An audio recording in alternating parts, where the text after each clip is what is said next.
Good morning, everybody, and very nice to be here with you, and special greeting to all the distinguished panel. My name is Suresh Amirapu. I am not well known. My company is not well known, and the business and activity in which I do is also not well known. So I'm very fortunate that I was the third speaker. First and foremost, let me just go back and say that when Mr. Subramanian was so kind enough to invite me, I readily accepted because excellence as a subject is very critical to what we do. It's something that we live and aspire with. And it's also a constant endeavor for me personally, heading the unit, to basically motivate, convince, and take along my entire team on this journey of excellence. So it's something that kind of meshed, and I was very happy to be here. My entire career span actually starts, which I've been all my life in shipping and ports, starting as a seafarer. I sailed for 22 years, and that's how I got the tag of captain, because I've commanded big merchant ships in those days. And then for the last 20 odd years, I've been working ashore in commercial shipping in various aspects here. I therefore decided when I was given this opportunity to speak is not so much to focus on what my company is doing or what I'm doing in the company and use that as a primary example, but rather to delve into my own experience, because all through this career, all through my career, we've consciously or unconsciously, we've been actually looking at excellence as something that we should aspire for.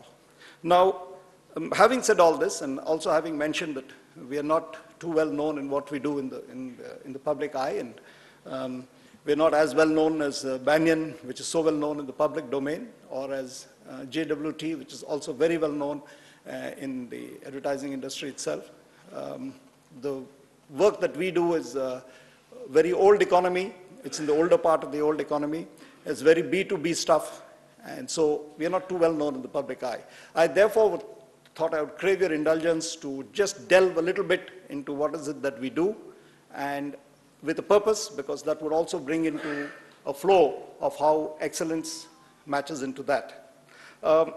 Very typically, the shipping industry itself is part of a much larger industry, which is the logistics industry, which is an actually movement of goods from point of origin to point of destination, and movement of information as well.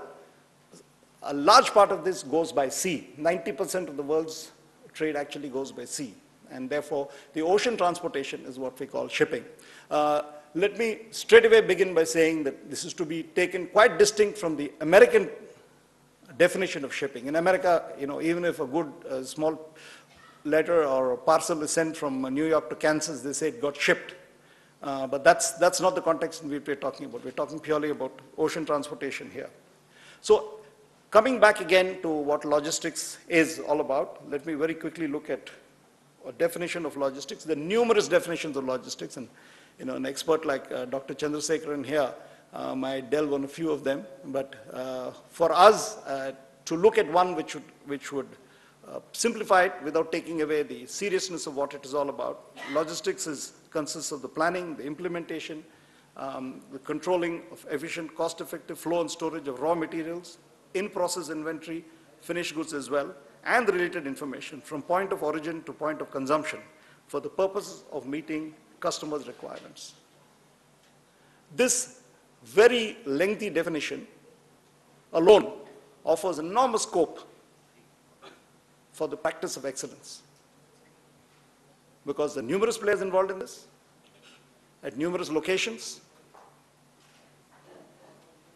all of which must meet the customer's requirements, and more importantly, not having any system, as David very correctly pointed out, organizations must be organized. And if we do not have these inbuilt systems in which we have in place to keep your organization organized, more important to meet the challenges as they come about, then the scope of failure is very high. International logistics, which covers the flow of point of origin, that is the shipper. Shipper in this case means the exporter's facility, right up to the point of destination, which is the importer's warehouse. And along this logistics chain lie shipping, which is ocean transportation, and ports, the facilities which lie at the interface of land and sea.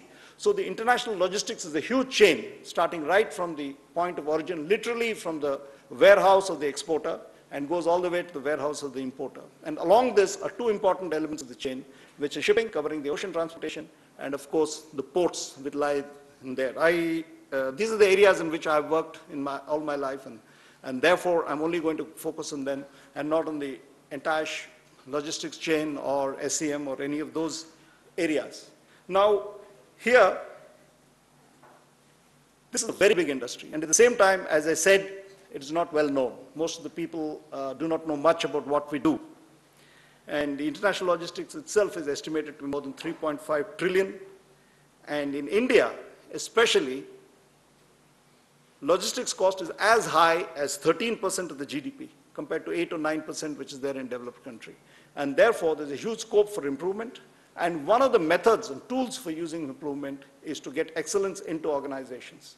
You'll be surprised how much of this inefficiency that we see is man-made and how much of it can actually be reduced by focusing on excellence and on excellence practices right across the organization.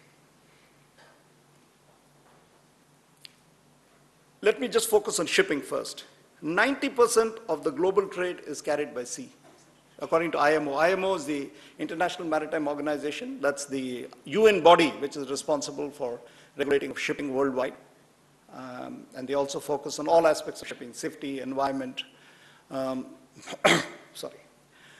Now, more than 90% of the global trade is carried by sea. And one of the Secretary Generals of the IMO made this very profound remark. And he said that were it not for the shipping industry, then half the world would freeze and the other half would starve. The meaning of this is that almost all products as well as raw materials are actually carried by sea. The reason why he said that half the world would freeze is because petroleum products are carried by sea, where it's crude oil, refined petroleum products, bulk chemicals, and a large of this are actually used in heating. In many parts of the world, of course, they also have heat generated by thermal coal, and once again, coal is again transported by sea. And the connotation that the other half would freeze stems from the fact that, other half would starve, stems from the fact that the entire range of food or food-related items are also carried by sea, whether it's fertilizer, which is for helping growing of crops, whether it is actually the commodities themselves, such as wheat, sugar, rice, barley, maize, all these are all carried by sea. And therefore, that's how it is said that half the world would starve and the other half would freeze if it's not for the shipping. Now, coming to a very interesting part of this, there are only about 50,000 vessels which carry this worldwide. Now, of course, these are all ships of very sizes of above 100 GRT and above. I'm not looking at very, very small ships and fishing boats. Those are excluded. But actual ocean-going ships are only 50,000, which carry this enormous amount of cargo worldwide. And manning these are seafarers who are hardly 1 million in number. And whom do they support? 6.7 billion. That's the population of the world. 6.7 billion population of the world depends on 1 million seafarers to carry the goods that are so essential for their daily lives. In fact, shipping is one of those industries that is almost taken for granted. And only when there is an extraordinary case of a ship that causes pollution or a ship that's been attacked by piracy, only then do we get some kind of publicity into it. The reason why I'm bringing this is an industry that has been practicing excellence, maybe in a different form, maybe not actually calling it excellence as we do it, but it's been a fine example of where excellence has really worked.